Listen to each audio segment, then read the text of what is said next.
Hello guys, ഇന്ന് നമ്മൾ പോകുന്നത് ഏഷ്യയിലെ തന്നെ ഏറ്റവും വലിയ ക്രിസ്ത്യൻ കൺവെൻഷനായ മാരാമൺ കൺവെൻഷൻ കാണാനെ കൊണ്ടാണ്.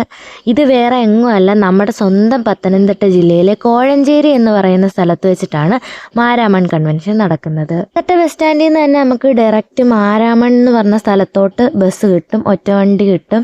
അവിടെ നിന്ന് കയറി നമുക്ക് കോഴഞ്ചേരി എന്ന് പറഞ്ഞ സ്ഥലത്ത് ഇറങ്ങിയിട്ട് ബസ് സ്റ്റോപ്പിൻ്റെ അവിടെ നിന്ന് താഴോട്ടുള്ള റോഡ് വഴി നടന്നിട്ടാണ് നമ്മൾ ഈ കൺവെൻഷൻ നടക്കുന്ന സ്ഥലത്തേക്ക് പോകുന്നത്. ലൈഫിൽ ഫസ്റ്റ് ടൈമാണ് മാരാമൺ കൺവെൻഷൻ കാണാൻ പോകുന്നത്. അതുകൊണ്ട് ഞങ്ങൾക്ക് ഇത് കണ്ട് നേരത്തെ എക്സ്പീരിയൻസ് ഇല്ലാത്തതുകൊണ്ട് നല്ല എക്സൈറ്റ്മെൻറ്റിലാണ് ഞങ്ങൾ 4 പേരും പോയത്. ഞങ്ങൾ 4 പേരും ആദ്യമായിട്ടാണ് ഈ മാരാമൺ കൺവെൻഷൻ കാണാൻ പോകുന്നത്.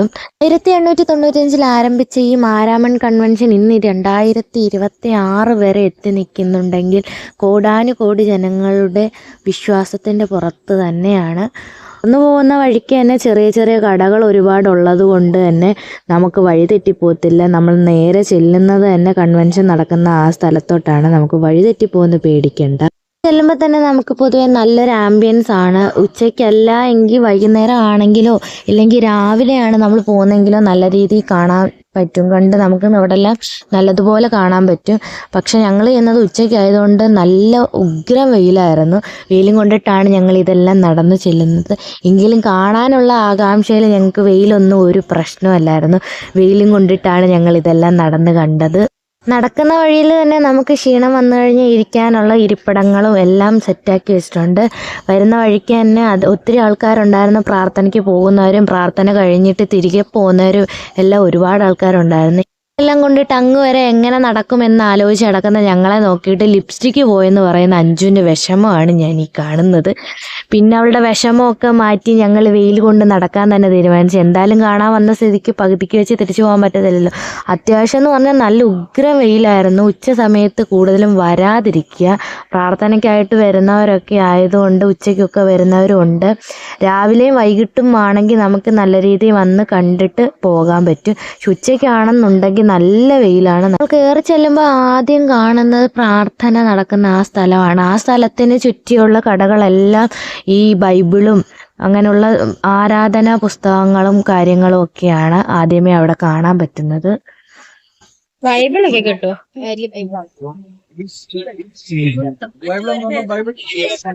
എന്റെ ഉണ്ട്, 2 ഉണ്ട്. ബൈബിളിന്റെ ബുക്കോ? ഇവിടെ ഫുള്ള് ബൈബിളാട്ടോ. ബൈബിളും ബൈബിളിന്റെ കവറും. നിന്നെ ഒരു നാളും കൈവിടില്ല, ഉപേക്ഷിക്കരുത്. ഞാൻ പരദേശയെ പാർക്കുന്ന വീട്ടിലെ ചട്ടങ്ങൾ കീർത്തനമാകുന്നു.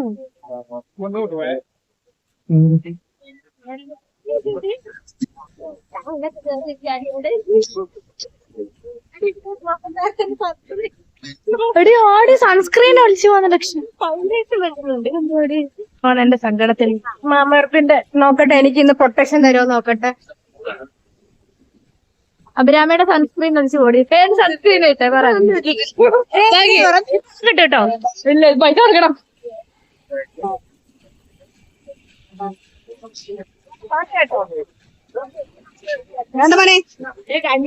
പ്രാർത്ഥന വിടാനിരിക്കാം. ശരിയാ, നമ്മളിതെന്തോ ഇത് അമ്മ കൈ വിട്ടൊന്നും പോക്ക്. ഞാൻ കിട്ടാൻ പറ്റി അങ്ങനെ ഒക്കെ ചുറ്റി നടന്ന് കാണും മുമ്പേ ഞങ്ങൾ ആദ്യം പോയത് ഇല്ല പാലം കാണാനാണ്. ഈ പാലമാണല്ലോ ഹൈലൈറ്റ് ഫുള്ള്. എനിക്ക് ഈ പാലം കാണണമെന്ന് ഭയങ്കര ആഗ്രഹമായിരുന്നു. റീൽസിലും ഷോർട്സിലും ഒക്കെ ഈ പാലം കാണുമ്പോൾ എങ്ങനെയെങ്കിലും ഈ പാലത്തിൻ്റെ അവിടെ പോയി 2 വീഡിയോസും ഫോട്ടോസും ഒക്കെ എടുക്കണം വലിയ ആഗ്രഹമായിരുന്നു. അതുകൊണ്ട് വന്ന പാടെ ഞങ്ങൾ ഫസ്റ്റ് പാലത്തിലോട്ടാണ് പോയത്. പാലം കയറി അപ്പുറത്ത് ചെല്ലുമ്പോഴാണ്, അപ്പുറത്താണ് കടകൾ ഫുള്ളുള്ളത്. അപ്പോൾ ഈ പാലം കയറിയിട്ട് വേണം നമ്മൾ അപ്പുറത്തെ സൈഡിലേക്ക് ചെല്ലാനെ കൊണ്ട്. പാലത്തിൻ്റെ ഇവിടെ നിന്ന് നോക്കാൻ നല്ല വ്യൂ ആണ്. താഴോട്ട് ആ വെള്ളത്തിലൊക്കെ നോക്കുമ്പോൾ അതിനകത്ത് കുറേ മീനുകളും കാര്യങ്ങളും ഒക്കെ ഉണ്ടായിരുന്നു. ഞങ്ങൾ പിന്നെ കുറച്ച് നേരം വെയിലാണെങ്കിൽ പോലും മീനിനെയൊക്കെ നോക്കിയിട്ട് അവിടെ നിന്നു. അതിനുശേഷം പാലമൊക്കെ കടന്ന് അപ്പുറത്തോട്ടും പോയി. ഞങ്ങളുടെ ജീവിതങ്ങളിൽ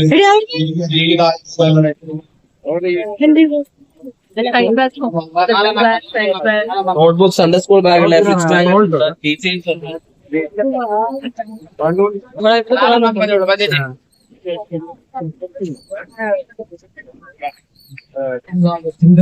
മല്ലിയില്ല,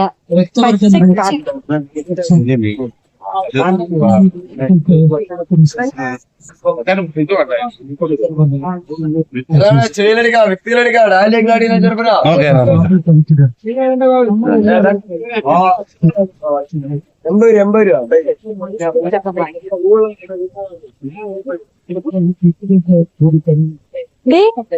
ഈ ഒരു കുപ്പി മേടിക്കണമെന്ന് വിചാരിച്ചിരിക്കുവായിരുന്നു. എനിക്കുണ്ട് എഴുതുകൊണ്ട് ക്ലേ 5 കളർ ബുക്ക് 5 100 രൂപ. ഈ ക്ലേക്ക് എത്രയാണ്?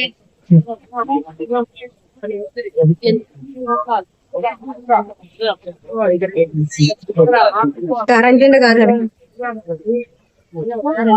മേടിക്കും അഞ്ചു. ഞാൻ മേടിക്കുന്നു. എനിക്ക് ചീപ്പ് വേണമെന്ന് വലിയ ആഗ്രഹമായിരുന്നു. എനിക്കിപ്പോ അഞ്ചു കണ്ണാടി അഞ്ചു വേണ്ട. അതെന്റെ ഉണ്ടായിരുന്നു, എനിക്ക് വേണ്ട.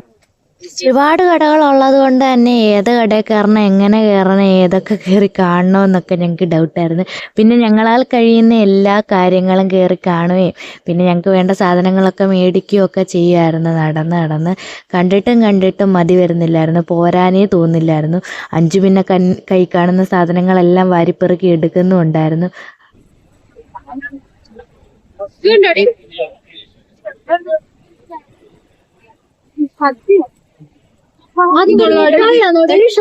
ഇവിടുത്തെ കാഴ്ചകളൊക്കെ കണ്ടതിന് ശേഷം ഞങ്ങൾക്ക് വേണ്ടുന്ന സാധനങ്ങളൊക്കെ അവിടുന്ന് മേടിച്ച് കഴിഞ്ഞിട്ട് ഞങ്ങൾ തുടങ്ങിയ സ്ഥലത്തേക്ക് വന്നു. പ്രാർത്ഥന നടക്കുന്ന സ്ഥലം.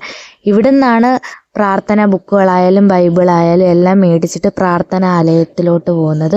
അവിടോട്ട് പോകുമ്പോൾ തന്നെ ലഹരി വിരുദ്ധത്തിനെതിരെ ഒരു എക്സിബിഷൻ നടത്തുന്നുണ്ടായിരുന്നു.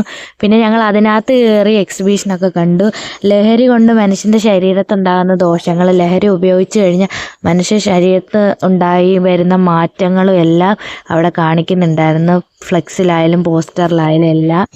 അവിടെ ചെന്നപ്പോൾ അഞ്ജുവിൻ്റെ പരിപാടി ഇതാണ്, ലിപ്സ്റ്റിക് ഇടൽ. ലിപ്സ്റ്റിക്ക് പോയിന്ന് പറഞ്ഞിട്ട് ലിപ്സ്റ്റിക് ഇട്ടോണ്ടിരിക്കുന്നു. അതിനുശേഷം ഞങ്ങളതെല്ലാം നടന്ന് കാണുമായിരുന്നു. കുറേ വായിക്കാനും കാര്യങ്ങളും ഉണ്ടായിരുന്നു. അതുപോലെ തന്നെ ഒരു അസ്ഥി കൂടെ അവിടെ തൂക്കിയിട്ടിട്ടുണ്ടായിരുന്നു. ലഹരി ഉപയോഗിക്കുന്നത് കൊണ്ടുള്ള ദോഷമാണ് അതുകൊണ്ട് ഉദ്ദേശിക്കുന്നതെന്നാണ് അഞ്ചു പറഞ്ഞു തന്നത്. പിന്നെ അവൾ അവിടെ നിന്ന് ഫോട്ടോ എടുക്കുമായിരുന്നു അതിൻ്റെ കൂടെ നിന്ന്. രണ്ടാമത് അപ്പുറത്തായിട്ട് ഒരു എക്സിബിഷൻ ഉണ്ടായിരുന്നു. അവിടെയാണ് കൺവെൻഷൻ നടന്ന സമയത്ത് തൊട്ടുള്ള ഫോട്ടോസും കാര്യങ്ങളും ഒക്കെ തൂക്കിയിട്ടിട്ടുണ്ടായിരുന്നു. അതുപോലെ തന്നെ അവിടെ ഒരു ക്വസ്റ്റ്യൻ ഗെയിം ഉണ്ടായിരുന്നു. കൺവെൻഷൻ നടന്ന ഫോട്ടോസൊക്കെ നോക്കിയിട്ട് അവിടെ പറഞ്ഞിരിക്കുന്ന ക്വസ്റ്റ്യൻസിൻ്റെ ആൻസർ ആ ഫോട്ടോസിൽ തന്നെ ഉണ്ട്. അതെല്ലാം കണ്ടിട്ട് നമ്മൾ ആൻസർ ചെയ്ത് അവിടെ ഇടണം.